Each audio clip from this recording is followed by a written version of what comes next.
எபிரேயர் 4ஆம் அதிகாரத்துக்கு திருப்போம். அப்பொழுது 4:1-2 ஆகிய வசனங்கள். ஆனபடினாலே அவருடைய இளைப்பாறுதல் பிரவேசிப்பதற்கு ஏதுவான வாக்குத்தத்தம் நமக்கு உண்டாயிருக்க. எல்லாரும் சொல்லுங்க, வாக்குத்தத்தம் நமக்கு உண்டாயிருக்க. எதுக்கு வாக்குத்தத்தம்? இளைப்பாறுதல் பிரவேசிப்பதற்கு வாக்குத்தத்தம். ஒரு லைஃப் ஆஃப் ரெஸ்ட், இளைப்பாறுதல் வாழ்க்கைக்கு வாக்குத்தத்தமா உண்டாயிருக்க. உங்களில் ஒருவரும் அதை அடையாமல் பின்வாங்கி போனவனாக காணப்படாதபடிக்கு பயந்திருக்க கடவோம், ஜாக்கிரதையா இருக்க கடவும்னு சொல்லி. ஏன்னா வாக்குத்தத்தம் இருக்கிறதுனால உங்களுக்கு ஒரு லைஃப் ஆஃப் ரெஸ்ட், இளைப்பாறுதல் வாழ்க்கை கிடைக்க போறது இல்லை. அப்படி கிடைச்சதுன்னா ரொம்ப அருமையா இருக்கும். ஏன்னா வாக்குத்தத்தம் இருக்குது, அது எல்லாருக்கும் உங்களுக்கு உண்டாகுன்னா கோயிலே இழுத்து மூடிடலாம். ஏன்னா தேவையே கிடையாது.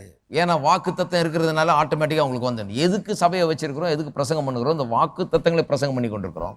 இதை எப்படி செயல்படுத்துகிறது, அமல்படுத்துகிறது என்று காண்பித்து கொண்டிருக்கிறோம். வாக்குத்தத்தம் உண்டாயிருக்குது ஒரு நிம்மதியான வாழ்க்கைக்கு, இளைப்பாறுதல் வாழ்க்கைக்கு, செழிப்பின் வாழ்க்கைக்கு. அதான் அங்க அர்த்தம் பாருங்க. எல்லா நிறைவும் பெற்ற ஒரு வாழ்க்கைக்கு அடிமைகளாக இருந்த இந்த மக்களை, இஸ்ரவேல் மக்களை, அதான் கான்டெக்ஸ்ட். 3ஆம் அதிகாரத்தை வாசித்து பார்த்தீங்கன்னா அதான் பாருங்க பின்னணி. அவர்களுக்கு அந்த வாக்குத்தத்தம் உண்டானது எதுக்கு? இளைப்பாறுதலான வாழ்க்கை.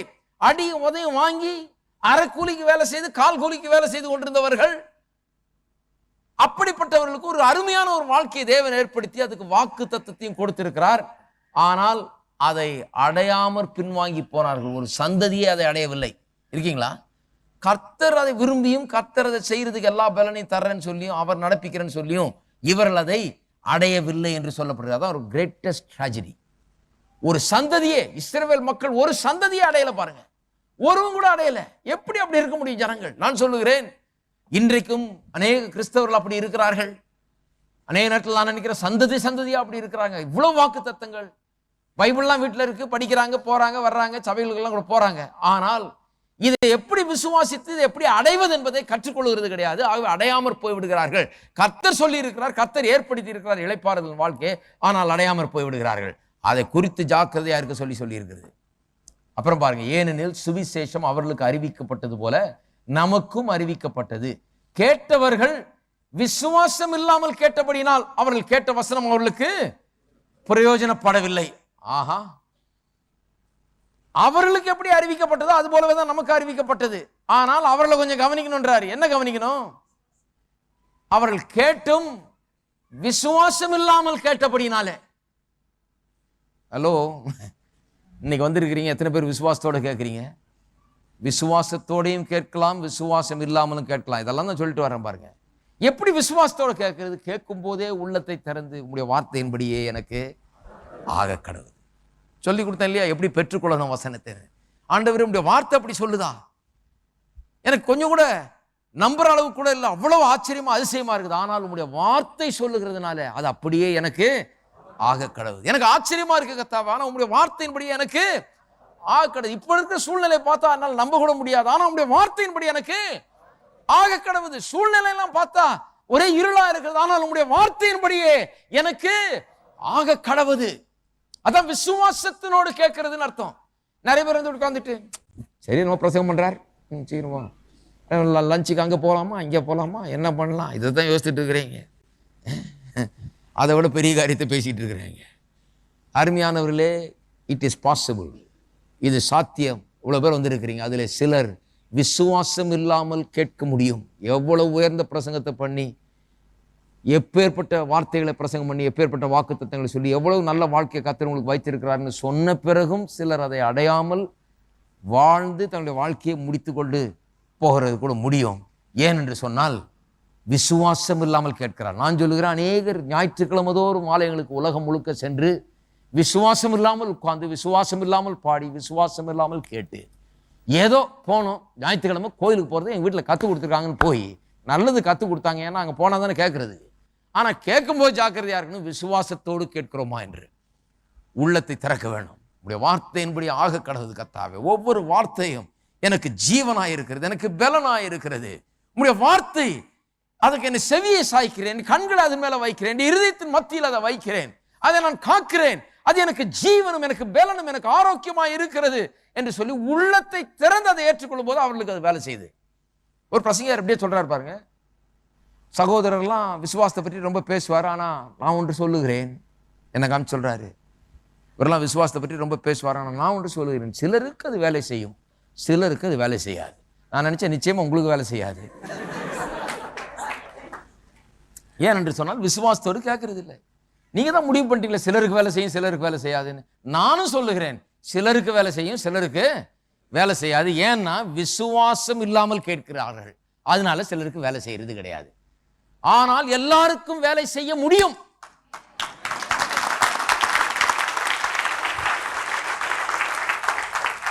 எல்லாருடைய உள்ளத்திலே வேலை செய்ய முடியும். எல்லாருடைய உள்ளமும் இப்படிப்பட்ட உள்ளமாக மாற முடியும். மலைகளை பெயர்த்தெறியக்கூடிய உள்ளமாக எல்லாருடைய உள்ளமும் மாற முடியும். ஒரு நிலத்தை எடுத்து வெத்து நிலத்தை எப்படி பண்படுத்தி விளைநிலமாக மாற்ற முடியுமோ அதுபோல ஆரம்பித்தால் முடியும். உங்களுடைய உள்ளம், நல்ல மனுஷன் தன்னுடைய நல்ல பொக்கிஷமாகிய இருதயத்திலிருந்து எல்லாவற்றையும் பிறப்பிக்கிறான். எல்லாரும் சொல்லுங்க, என்னுடைய இருதயம் நல்ல பொக்கிஷ சாலை, அதிலிருந்து எல்லா நல்ல காரியங்களையும் நான் விளைய பண்ணுவேன்.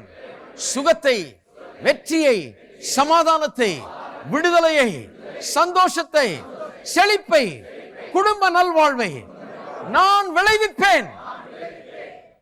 ஒரு பெரிய அறுவடை உண்டாகும் பாருங்க.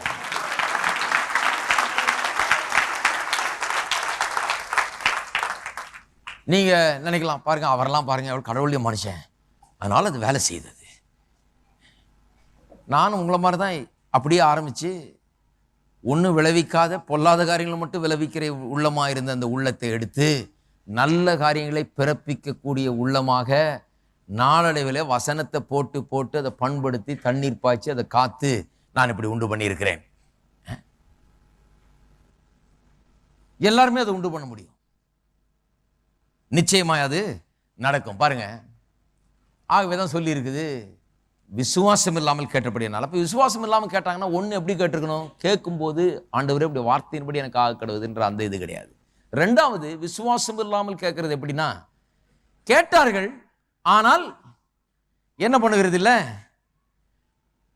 கேட்ட அந்த வார்த்தை அவருக்குள்ள போயிருக்கு, ஆனால் ரிலீஸ் பண்றது கிடையாது. கேட்ட பிறகு அந்த வார்த்தையை கொண்டு காரியங்களை மாற்றி அமைக்க செய்கிறது கிடையாது.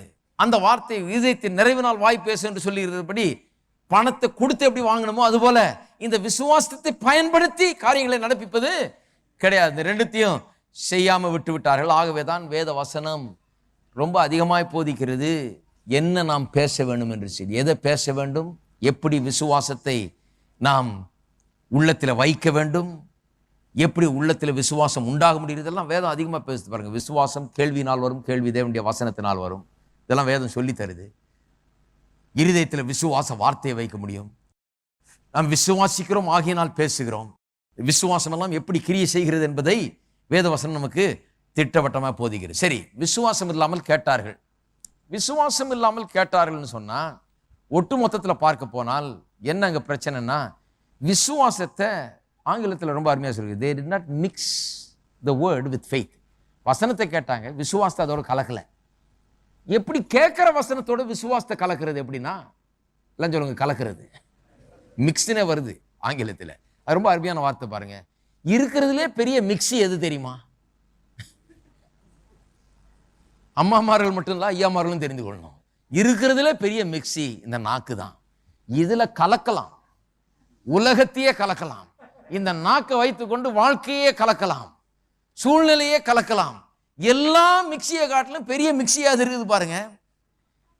விசுவாசத்தை கலக்காமல் விட்டு விட்டார்கள். வார்த்தையை கேட்டாங்க, அதனோட விசுவாசத்தை கலக்கல. ஏனென்றால் கேட்ட வார்த்தையை வாயில் எடுத்து வைத்து வசனம் எப்படி சொல்லுகிறது, ஆகவே நானும் எப்படி சொல்லுகிறேன், வசனம் சொல்லுகிறதே நானும் சொல்லுகிறேன் என்று சொல்லி அப்படி அவர்கள் செயல்படவில்லை. they did not mix faith with the word. வசனத்தை கேட்டார்கள், ஆனால் விசுவாசத்தை கொண்டு வந்து அதில் கலக்கல.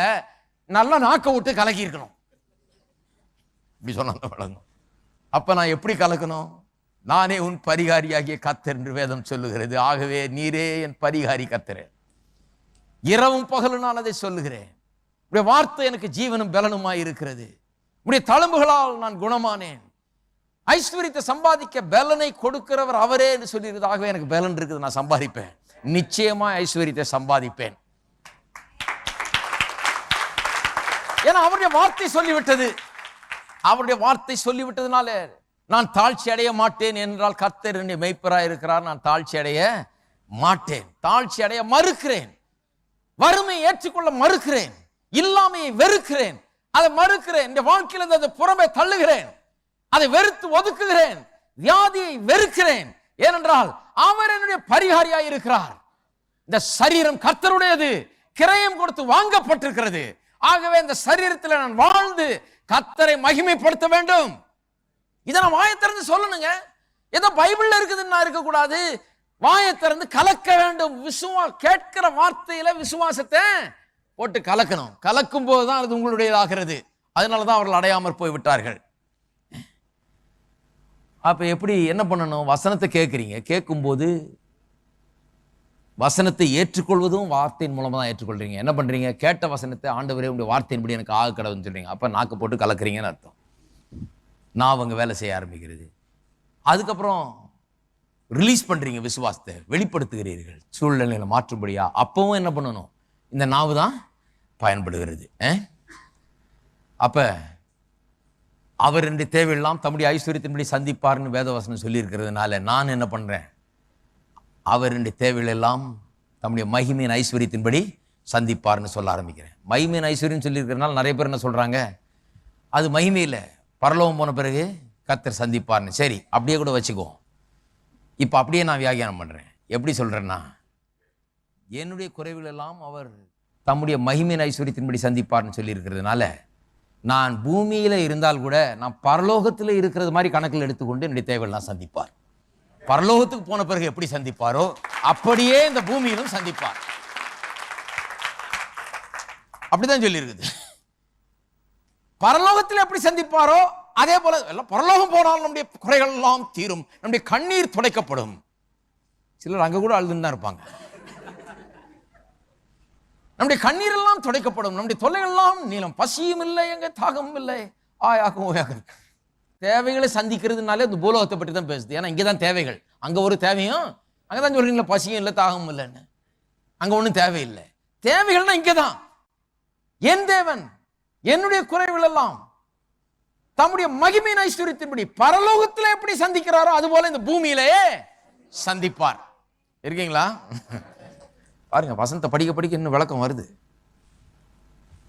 அதனால பரலோகத்தில் சந்திப்பார்னு சொன்னா ஆமாங்க, பரலோகத்தில் எப்படி சந்திப்பாரோ அப்படிங்க சந்திப்பார்னு சொல்லிருக்குன்னு சொல்லுங்க. அதுதான் வேத வசனம் சொல்லுது. சரி,